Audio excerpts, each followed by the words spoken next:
Okay, so starting today's session, we are going to be looking at the Say's law, the no case for demand deficiency. So as I mentioned yesterday, the Say's law basically says supply creates its own demand. So there are no cases where there is aggregate demand deficiency. So basically, the economy will always be at full employment, and there are no obstacles to full employment in terms of a deficiency in aggregate demand. So if you guys have your notes, you'll basically be able to follow where I'm going with this. So if aggregate demand is to be sufficient to purchase the full employment level of output, it's critical to examine the role of the investment, savings, and the interest rate. So remember, we first looked at output determination. So that's when we looked at the labor market fitting on into the production function. So now we are looking at how the interest rate is determined within the classical school of thought, and we are basing that on the Say's law. Okay, so, okay, let me just. So as you can see on the slides, the acts of production simultaneously creates income and purchasing power. Therefore, there is no impediment to full employment caused by a deficiency of aggregate demand. Hence, supply creates its own demand. Okay, so when we talk about the Say's law, we are basically looking at two sectors. So these two sectors, we're looking at the households and we're looking at the firms. Okay, so the aggregate expenditure and output equilibrium is written as, so aggregate expenditure will be the E and the Y will be the output. Okay, so I'm hoping I can explain this without writing it down. Yeah, let me just try and explain it. I hope you guys get it. Okay, so we know that when we're looking at aggregate expenditure, so our Y is usually, whenever we're talking about aggregate expenditure, we know that we're looking at our GDP. So Y is output, and output in simple terms, it's our GDP. So you guys know that when it comes to GDP, we're basically talking about our consumption plus investments, plus government expenditure, plus our net exports, right? So in this case, we are not looking at government expenditure and we are not looking at our net exports. So we are just going to look at the two components of aggregate expenditure or outputs that are affected by the interest rate.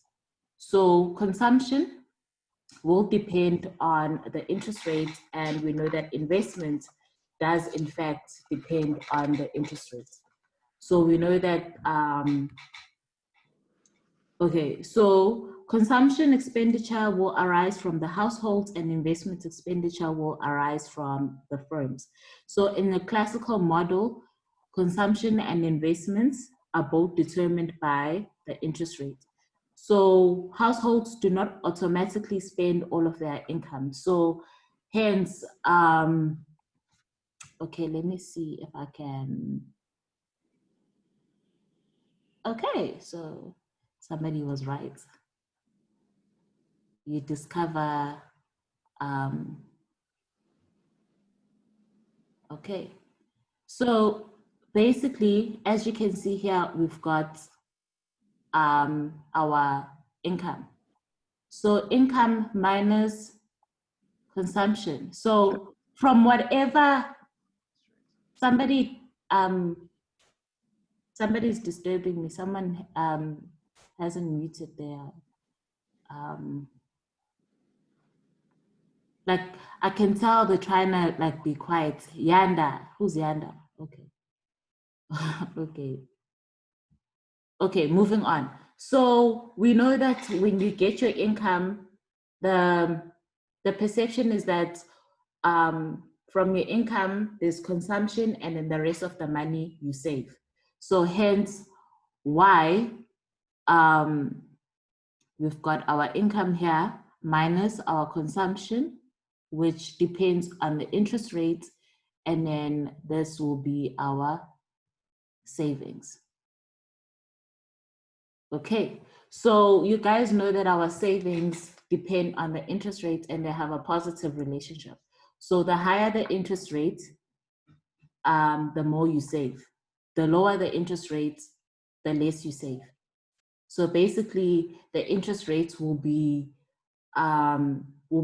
sort of your reward for saving, your incentive to save. Yeah, that's the correct term. So the higher the interest rate, the more you are making in terms of returns, and the lower the interest rates, then you're not going to save, you'll spend more. So that's why we say sectors. Okay. I'm just gonna, let me just use this color. I like color.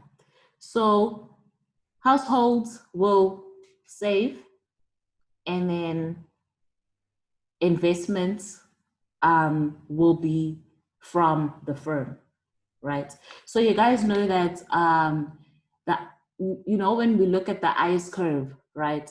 So the whole idea behind household saving and firms investing is that whatever household savings will form a pool of funds from which the firms will borrow to invest,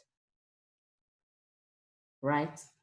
So the interest rates will reflect the scarcity of borrowing. So we know that investments and the interest rates have a negative relationship. So the higher the interest rates, the less investments there would be, because the cost of borrowing, basically when we're looking at investments, the interest rates will represent the cost of borrowing. So the higher the cost of borrowing, the less you're going to borrow, and vice versa. Okay. So as I said, household savings are determined by the interest rate. The higher the interest rate, it will induce households to save more, cutting back on current consumption. And then investment expenditure on capital goods is negatively related to the interest rate. So yeah. Okay, let me see if I can move on.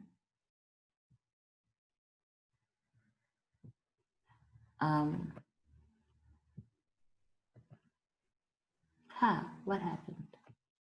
I feel like,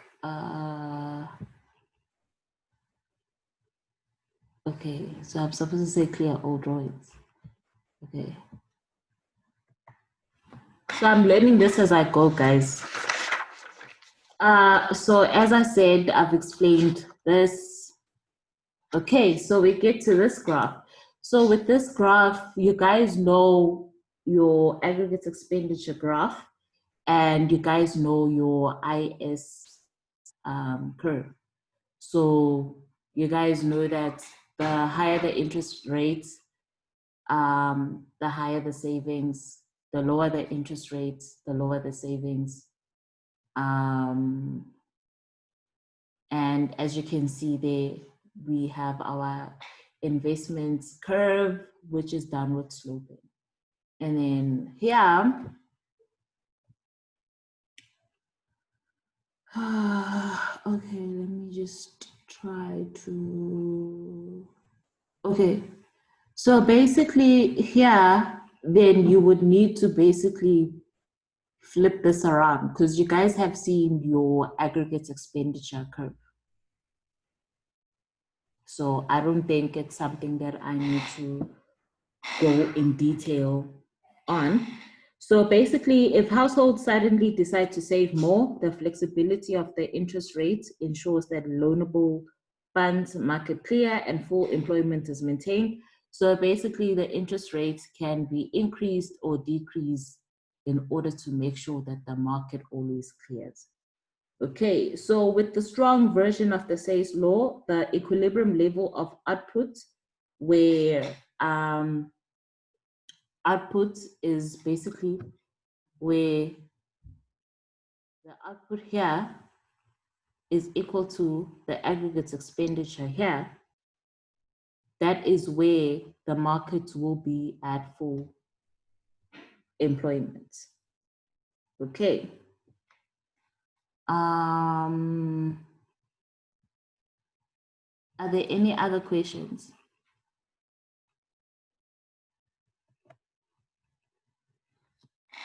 Any other questions? So that's basically what you needed to know about the interest rate determination. So interest rate determination, that will be determined in using consumption and investment and manipulating the whole formula and seeing where they actually meet in equilibrium, where our savings will be equal to investment. So that's how we determine our interest rates. Are there any other questions? Any questions? Okay, so, okay, moving on to the monetary sector. So remember that we, with the old classical school of thought, we had two components that fell under the real sector, and then the monetary sector is just the one part of the model. So it makes sense, it being the quantity theory of money. So guys, please note that there are certain things that I'm just not gonna go into details on. Like, I'm not gonna start teaching you guys now the money markets, the money supply and the demand for money. I'm not gonna start explaining all those things now. I feel like you guys do have background information. Okay. So with the monetary sector, we're looking at the quantity theory of money. We are basically focusing on the Fisher's equation of exchange. So where the MV is equal to PY. So let me just see if, okay.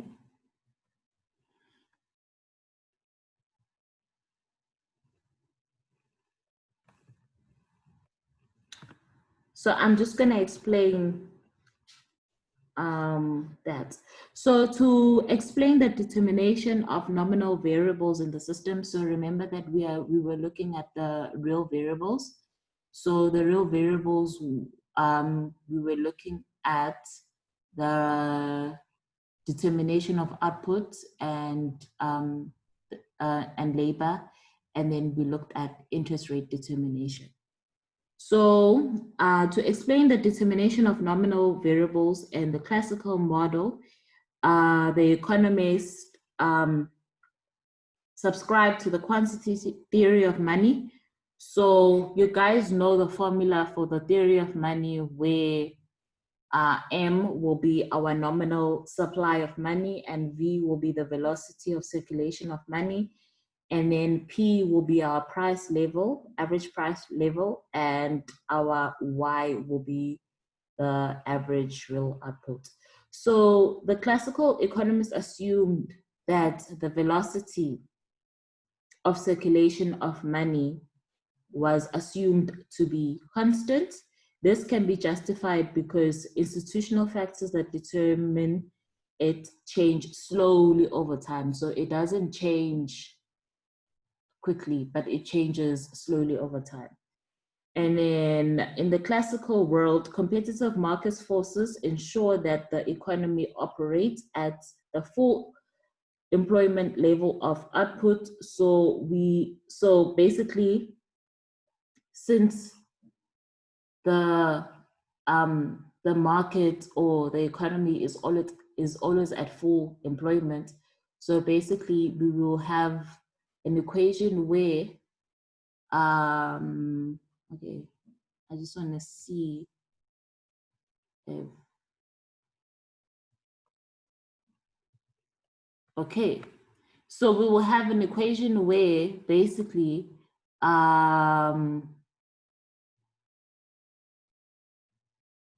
so we'll have an equation where our money supply is not constant, but our velocity of circulation of money is going to be constant, and our output, our real output, will be constant, because we make the assumption that market forces will always make sure that the economy is at full employment. Right. So so classical dichotomy states that nominal and real variables can be analyzed separately. So output is determined in real variables. Velocity will remain unchanged because it is derived from the money supply divided by the price. And then moving on. So we will have an equation where our price level will be equal to the equation that you see there, where the money supply times the velocity divided by our output. So any increase in money supply will only affect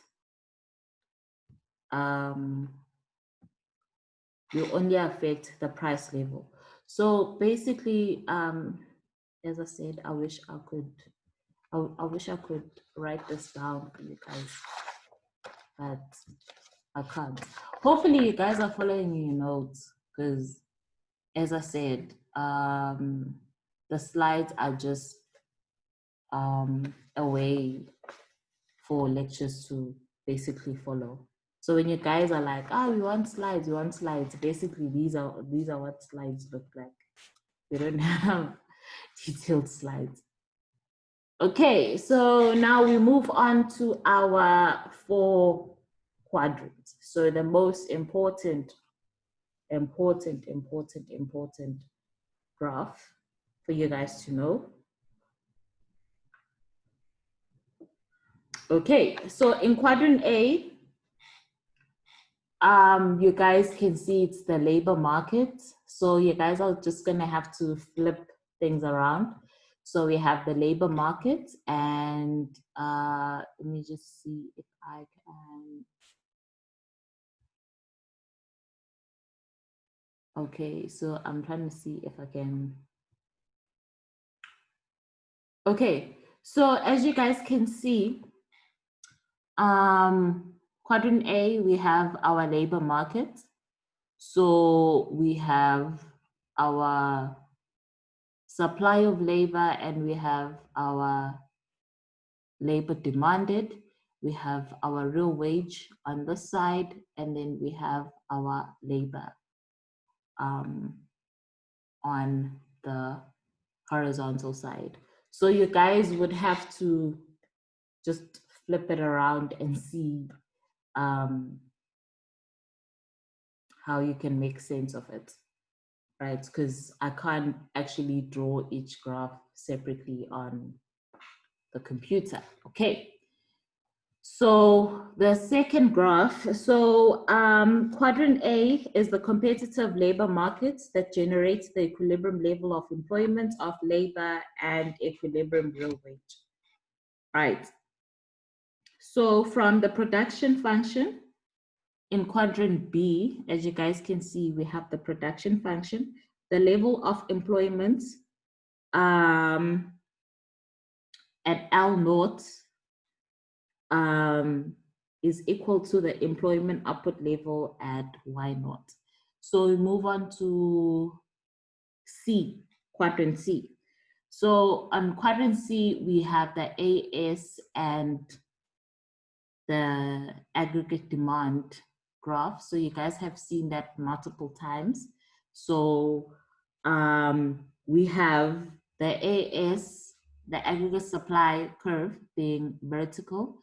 You guys know why it's vertical, because aggregate supply does not vary with the price level, the changes in the price level in the classical world.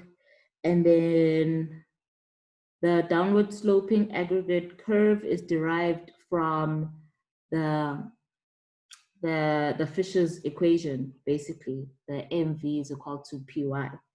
So for a given supply of money, which is M, a constant velocity of circulation, if there's an increase in the price, then the quantity of goods bought falls. So basically the whole idea is that if there's an increase in the price level, it means that, okay, let me see, what example can I make just to dumb it down a bit? Okay. So if, let's say, with 100 Rand, you are able to buy 4 pizzas, right? So it means that each pizza is 25 Rand. And then now the price level increases. So now, in that 100 Rand, now you are able to afford 2 pizzas. It means that the price level has increased. So basically that means now you're able to afford less because the price level has increased. So yeah. Okay, so the quantity D, assuming that the money wage is W naught. So now we know that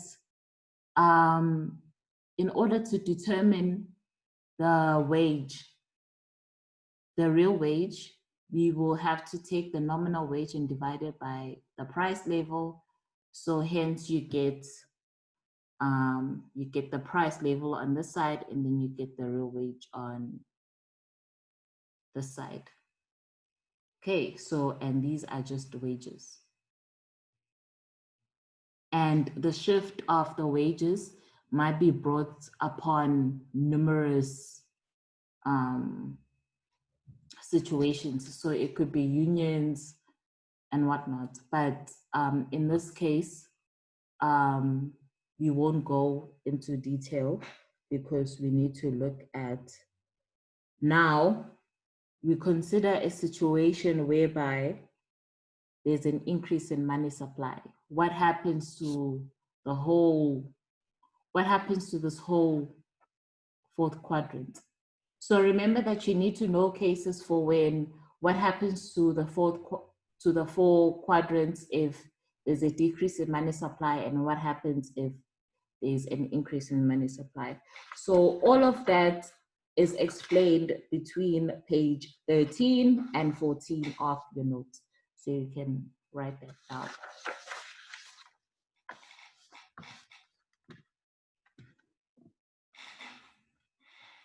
So explaining what happens in the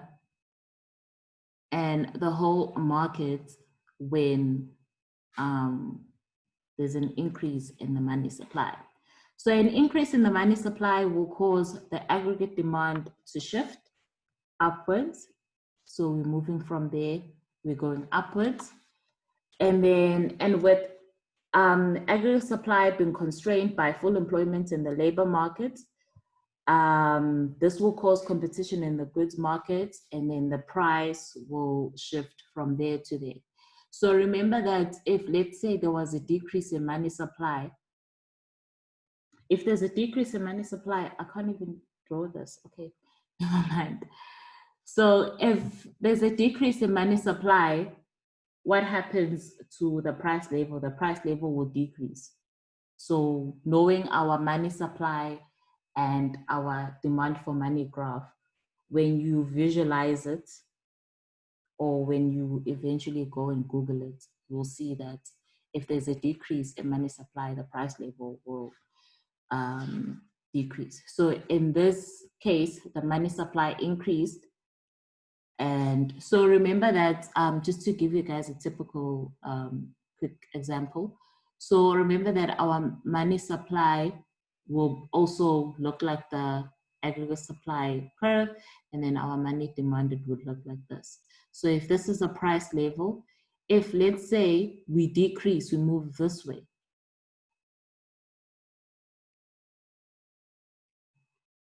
right? What happens to the price level? Okay, so you guys will have to go and look at that. So, an increase in the price level. So you guys remember that the price level will also affect the wage, right? So it'll also affect the wage. So if it affects the wage, so real wages will decrease, right? So real wages will decrease. So we will move to a point where wages are here, W naught, and the price level 1. So remember that at a certain point we were here. Initially we were here. So now that the price level has increased, now we move up along to here. Okay. So this will cause, so now if we're falling under this wage here, this means that this is our supply and this is what is being demanded. So basically there's an excess demand for labor. So competitive bidding amongst the firms for labor will occur, and then this will push the nominal wages to, so this pushing the nominal wages from W0 to W1 will be because of the competitive bidding that is happening with the firms, because they are demanding more labor. So if you want to get more supply of labor, you need to increase your wage. Okay, so the real wage now will be W1 and P1. So it will be here, W1 and P1. So now we're moving back to equilibrium. So that's with market forces ensuring the real wage returns to the original level, there is no change in the equilibrium level of employment. So yeah, as we said, also an increase in the money supply will leave the interest rate, the savings, and investment unchanged. So as we said, the only thing that will be changed by nominal variables is the inflation rate. So the inflation rate, which is the price level, you guys know that the price level is the inflation rate, is determined by changing money supply, and then the real interest rate is determined by real forces, which is the savings and investment. So yeah. Are there any other questions? Any questions? Okay, so to conclude, right?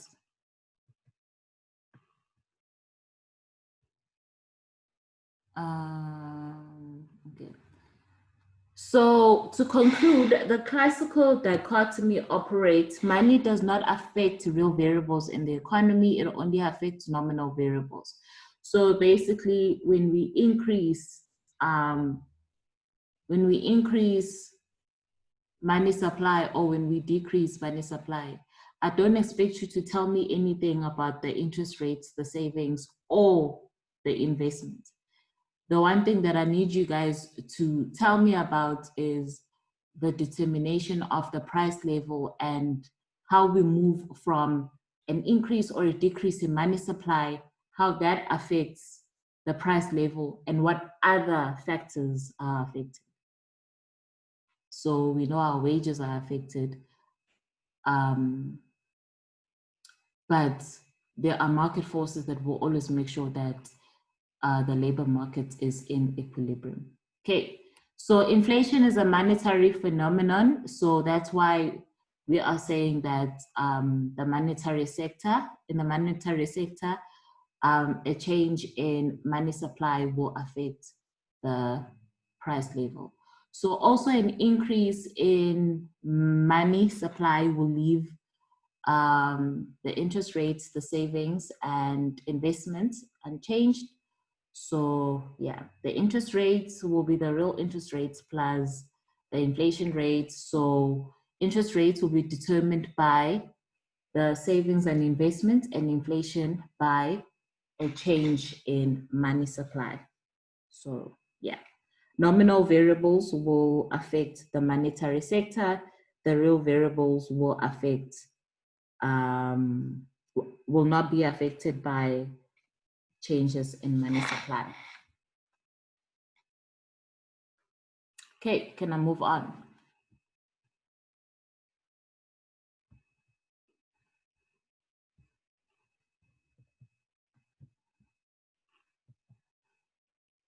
Okay, so as I said, real variables such as the real outputs, the level of employment, real wages, and the real interest rate are not affected by changes in money supply, and nominal variables such as the price level, nominal output, which is the PY, nominal wages, and nominal interest rates are affected by the monetary sector. So yeah. Okay, let's see. Oh, we still have a lot of time. So usually in lectures, I don't like bombarding students with a lot of information at once, but I feel like you guys are at an advantage because this is being recorded and you guys can go back to it and replay, pause, stop it, go watch a movie because you're tired, and then replay again. So policy implications of the old classical school: there's no need for government intervention as the economy self-adjusts to full employment and the labor market, and hence to the full employment level of output. So if there's any classical unemployment created by artificial restrictions in the labor market, then the money wage needs cutting to reduce the real wage. So the monetary policy is ineffective in influencing the full employment level of output. So that's the classical theory. The old classical school of thought, yes. Okay, so now we'll move on to Keynes and the general theory, John Maynard Keynes. Okay, so I'm not gonna go through this. Okay, so basically, guys, I'm not gonna go through World War what. Okay, so basically, Keynes basically rubbished a lot of the old classical school of thought. Basically, this came after there was a severe worldwide economic depression that took place in the 1930s. So basically, he used that as proof that markets cannot be left to themselves. There needs to be government intervention. There needs to be policies that are implemented in order to make sure that the economy is always at full capacity. Okay. So if the consumer, so basically the Keynes vision, what I'm about to go through with you guys right now, it's basically Keynes looking at the old school of thought and basically saying, okay, you guys are saying this, but then that's not the case.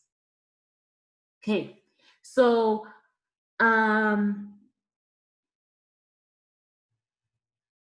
okay, let me just, okay. So with Keynes' vision, Keynes suggested that, so Keynes, the general theory also had 5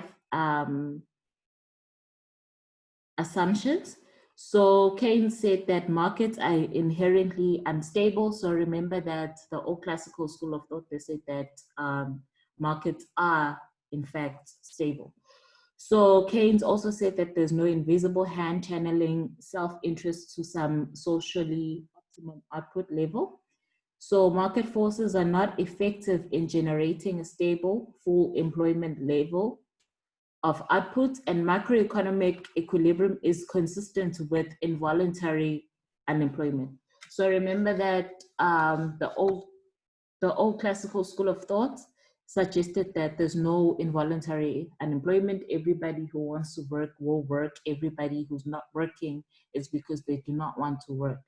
Okay, government programs are required to assist the economy in achieving full employment. So there is in fact a need for government intervention.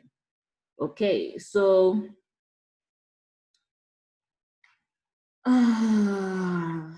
okay, I'm just trying to see where to start.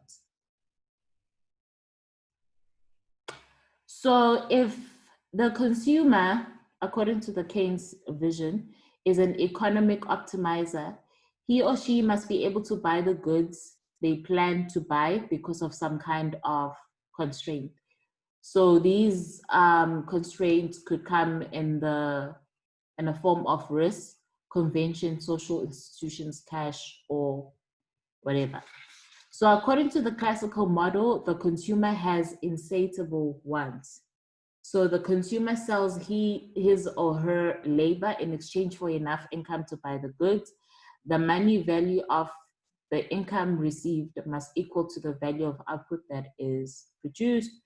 So how can unsold goods pile up in warehouses, causing firms to lay off workers? So that's when we're looking at the Say's law. Okay, so I'm just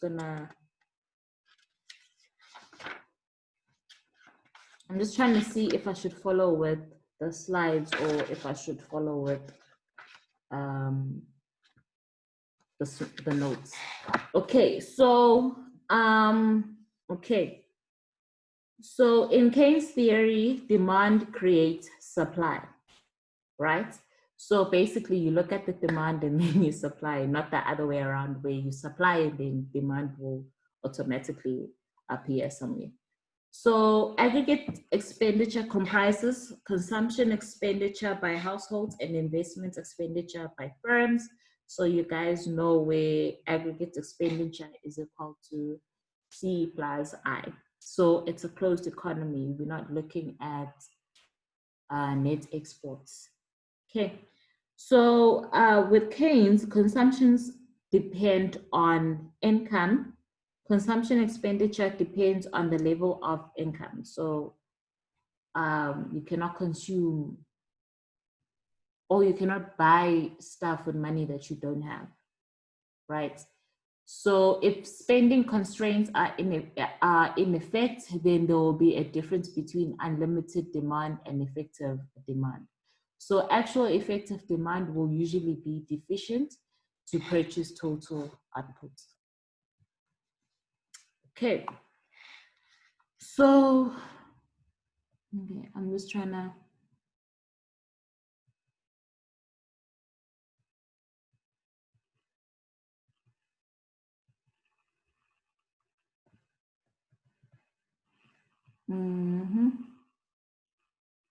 Yeah, let's just follow here because it goes hand in hand with the notes. Okay, so as I said, consumption expenditure will depend on the level of income. So remember that in the classical model, it depends on the interest rate. So consumption will depend on the interest rate. And then if the higher the interest rate, the more you'd want to save, the lower the interest rate, the less you would want to save. So remember that what you save is what you don't consume. So automatically, the old classical school of thought says that consumption will depend on the interest rates, but then yeah, we are saying that consumption expenditure only depends on the level of income. So the Keynes and the instability of investment expenditure. So investment depends on the expected profitability of investments and interest rates and the cost of borrowing. So in, I don't want to say in, we know that whenever we're studying investments, right? So in a rational situation, if you are thinking of making an investment, you would look at the cost of borrowing. You will also look at the interest rate, and you will also look at the expected profit that you're going to make from that investment. So that's what Keynes is saying. So in the Keynes model, employment and output become dependent on an unstable factor, which is investment expenditure. So we know that the more a firm can, let's say, expand, the more they can employ more people, right? Okay, so investment decisions are basically, they consist of a lot of uncertainty. So you might make an investment, but then it might not be as profitable as you would like for it to be. So remember that when we talk about investments, nowadays we look at the risks that are associated with expenditure. Okay.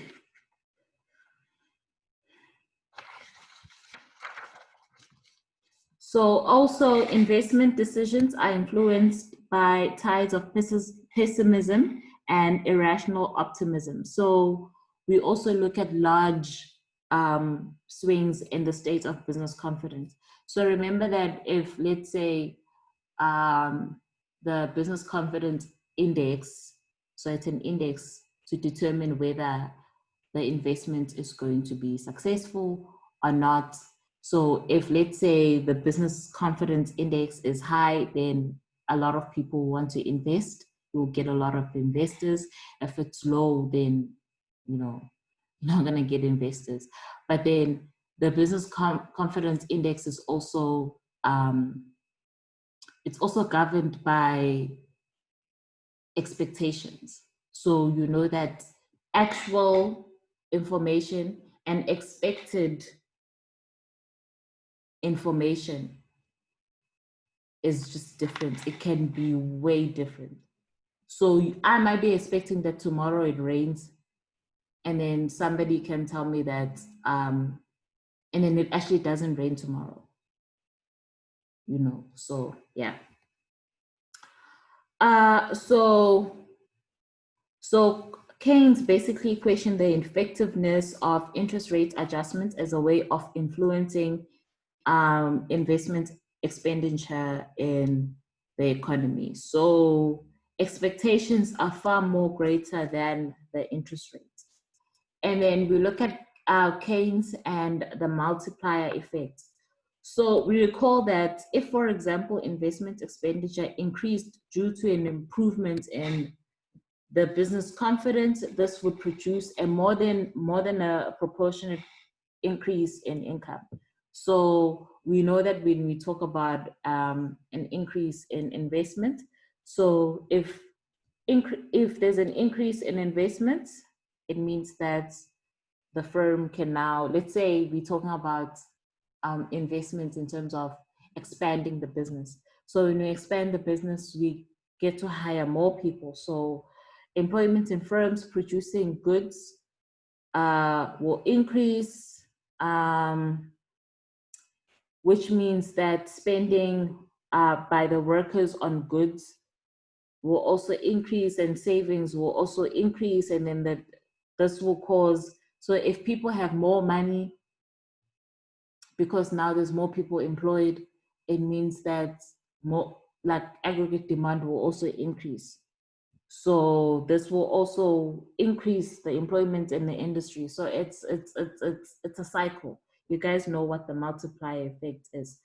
So okay. So Keynes and interest rate determination. What does Keynes say about interest rate determination? So Keynes rejected the idea that the interest rate was determined by savings and investment. In the general theory, the interest rate is a purely monetary phenomenon determined by the demand for money from the public and the supply of money, which is determined by the monetary authority. So you guys need to go back and look at your graph and and see how the interest rate is determined when you're looking at your money market, where you look at your money supplied and your demand for money, and basically the equilibrium there will correspond to the prevailing interest rates. Okay. So Keynes basically argued that the interest rate is not a reward for hoarding money, right?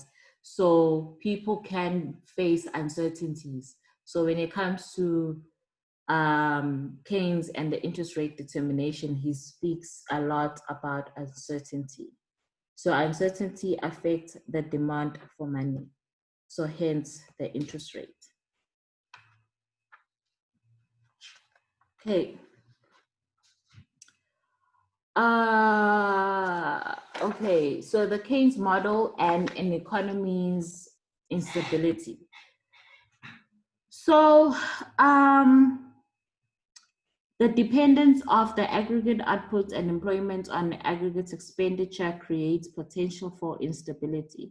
So we know that investment expenditure is unstable owing to the influence of the business expectations.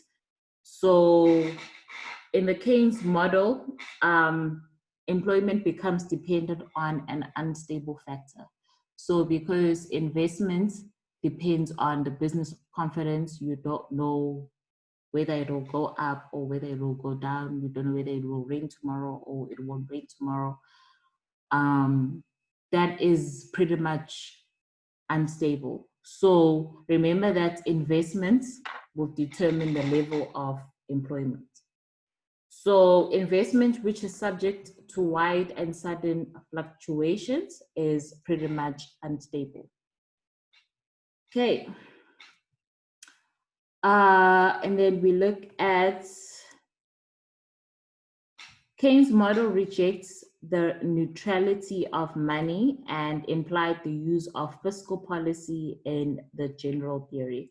So with the monetary policy, we know that an increase in money supply will cause the interest rate to decrease, which will cause a decrease in the interest rate will cause investment to increase, and an increase in investment will cause output to increase via the multiplier. Hence, we know that an increase in investment will also cause labor to also increase. So however, Keynes recognized that monetary policy could be weak or ineffective, especially in a deep recession. So fiscal policy, basically Keynes did not explicitly put forward the use of fiscal policy as such in the general theory, but he hinted at it. So basically, he said that within a deep recession, the monetary policy will be ineffective. But then he also didn't explicitly put forward the fiscal policy, but he hinted at it. So yeah. Are there any questions? I'm about to wrap this up. Any questions? Okay, so Keynes and the analysis of the labor market. So, okay, so involuntary unemployment is possible and probable in the Keynes world. So in Keynes world, the nominal wage is considered to be rigid. So you guys know about nominal wage rigidity, right? So it means that, oh guys, people are asking me about the test dates. We spoke about that. I will post the recordings every Wednesday. Every Wednesday I'll post the recordings of the sessions that we had, right? So yeah. And then the test dates, I did say that on Friday I will confirm the test dates. Yeah. Okay. So guys, when I ask if you guys have questions in the middle of the session, can it please be content related and not side queries, because it sort of disturbs everybody else who has the information. Yeah. Okay. So we know that with nominal wage rigidity, it just basically means that the nominal wage doesn't decrease or increase in order to basically in order to support whatever's happening within the economy at that time. So involuntary unemployment is possible and probable in the Keynes world. A fall in the real wage will increase the demand for labor, increasing employment. So we went through the labor market yesterday. So there are two ways in which the real wage can be reduced. So the money nominal wages fall relative to the price level, which does not make sense. Nobody will want their salaries cut, and the price level must increase relative to the money or nominal wage. So basically, as you can see there, we have our graph, we have our labor demand, and we have our aggregate supply and our aggregate demand graph, right? So Keynes was against letting the nominal wage fall, because Keynes pointed out that attempts to reduce the nominal wage are likely to cause wasteful and disastrous struggles. So labor would be very reluctant to accept money wage cuts. So it will create conflict in terms of strikes, and that could lead to violence. So basically what needs to happen is that in order to cut in order to make sure that everybody else is employed, the price level needs to adjust. So it needs to move from P1, and then it needs to move to P2, and yeah, and then eventually with time, then the wage will adjust accordingly. So all of this information, and you guys please take this down. The explanation of figure 6, you'll find it on page 18 and 19 of your notes. Page 18 and 19 of the notes. So I'm sure you guys will be able to read all of that and understand it. it's pretty straightforward.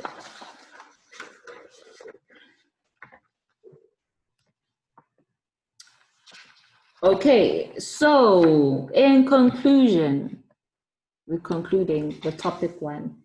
So hopefully you guys will take some time to go through all the all the notes and the slides and the recordings, and then probably by the weekend you guys will have started with topic 2.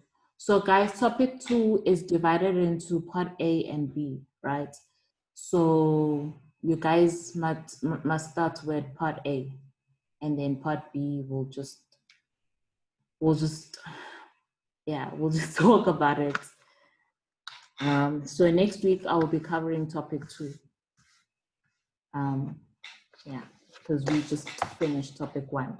So in conclusion, in the Keynes model, outputs and employment are determined by effective demand, and the operation of labor markets when left alone cannot guarantee full employment.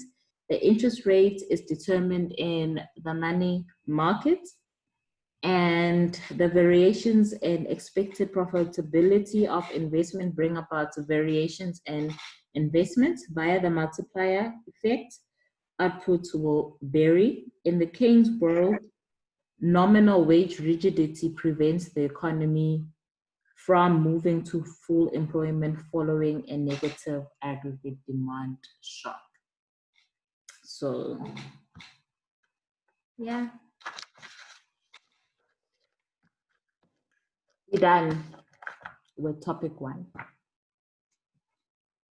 So guys, learn all the graphs. Know how to explain them, the 4 quadrants. It's very important to know what would happen in case of an increase or a decrease in the money supply. Understand the real sector within the old classical school of thought and the monetary sector within the old classical school of thought. So if I ask you, how is the interest rate determined in the old classical school of thought, you guys will have to answer that. And if I ask you, how is the interest rate determined in the Keynesian view, you guys should know that. So, yeah.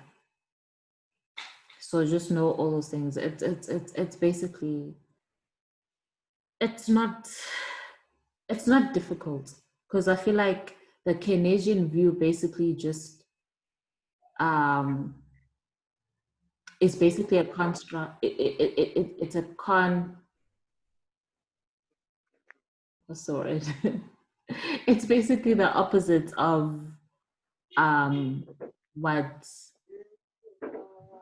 yo guys,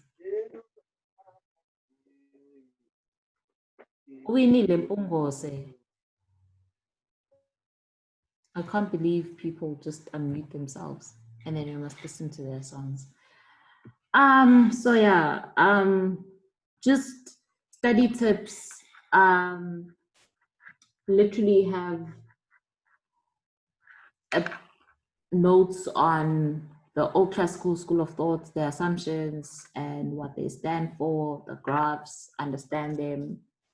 The same thing with the Keynesian general theory. So, yeah. I did not say that the test will be written and not MCQs. I just said you need to know the stuff. Any other questions before I leave you guys? Okay.